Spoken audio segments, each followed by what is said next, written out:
मरहबा collection mall, readymade कपड़ों का भरपूर खजाना। Jeans pant, T shirt, cargo pant, night pant, बच्चे और बच्चियों के लिए अच्छे खूबसूरत और उम्दा ड्रेस। पता याद रखें, जमुर हाई स्कूल मेन रोड, जैतून हजी।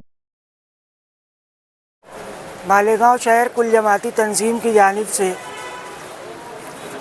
बम ब्लास्ट के मौके पर जो शोहदा और ज़ख्मी लोग हुए, उनके इंसाफ की पुकार लेकर हमारे अकाबरीन बड़ा कब्रिस्तान मेन गेट पर इस उम्मीद के साथ धरना दिया करते थे कि हमें इंसाफ मिलेगा। आज उस धरने को 20 साल मुकम्मल हो रहे हैं और आज भी हम इंसाफ की पुकार लेकर मालेगांव शहर बड़ा कब्रिस्तान मेन गेट पर बैठे हुए। हमारा मुतालबा हुकूमत हिंद से सीधा ये है कि अगर मालेगांव शहर में बम ब्लास्ट हुआ 2006 में, 2008 में, तो इसके असली मुजरिम है कौन? अगर हर शख्स को रिहाई मिल जाए या हर शख्स को बरी कर दिया जाए तो इसका मुजरिम है कौन?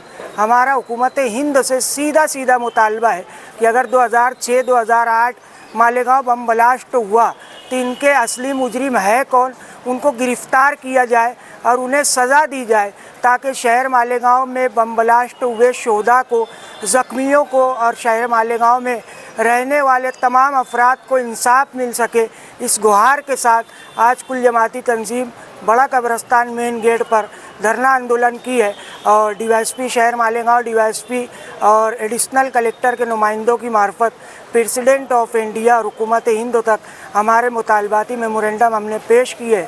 हम उम्मीद करते हैं कि हुकूमत इस जानिब तवज्जो देंगी और शहर मालेगांव बम ब्लास्ट को, शोहदा को, ज़ख्मियों को इंसाफ देंगी। बिस्मिल्लाहिर्रहमानिर्रहीम।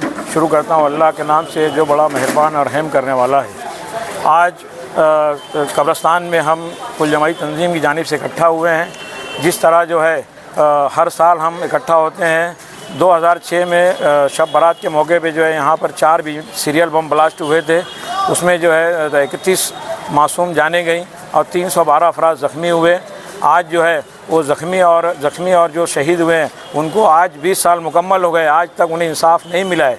बल्कि जब इसकी कार्रवाई शुरू हुई कि कौन बम ब्लास्ट किया है तो इसमें मुस्लिम नौजवानों को गिरफ़्तार किया गया। मुस्लिम नौजवानों को गिरफ़्तार करने वाली ATS ने बाद में जो है इसके ऊपर शक शुबात हुए तो NIA को लाया गया। NIA टीम ने इसकी अच्छी तरह से जांच की। जांच करने के बाद NIA ने भगवा तंजीम को जो है गिरफ़्तार किया, जिसमें धान सिंह, परिवाल सिंह, इनके साथियों ने जो है ये बम ब्लास्ट किया था। जब पता लगा कि असली मुजरिम ये हैं तो जो है ATS और हुकूमत के ज़मीन से जो है पैर खसक गया कि ये कौन सा हो गया। ये अभिनव भारत तंजीम इसमें मुलविस थी।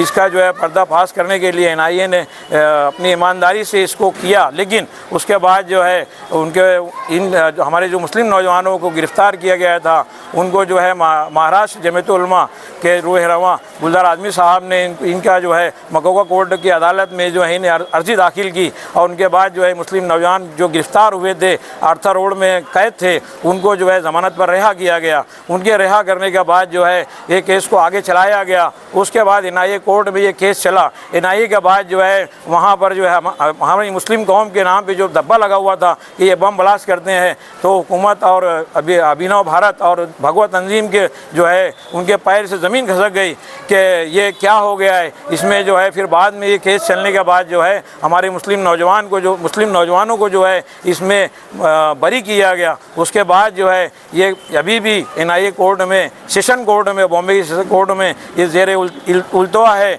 अभी 2 फरवरी को उसकी तारीख थी। उस तारीख पर जो है तो जो गवाह थे वो गवाह गए नहीं। अब वो गवाह गए नहीं या NIA कोर्ट ने वहाँ तक पहुँचाया नहीं। हम तो है कुल जमाई तंजीम मालेगांव की जानिब से खुसूसी दरख्वास्त करेंगे कि इस मामले को जो है जल्द से जल्द चलाया जाए, क्योंकि 20 साल हो गया है। 20 साल होने के बाद अभी तक इंसाफ नहीं है। अभी भी इतने गवाह हैं कि ये केस 4-5 साल चल सकता है। उसके बाद फिर गवाहों को और जो ज़ख्मी हुए और जो शहीद हुए उनको इंसाफ ज़रूर मिलेगा।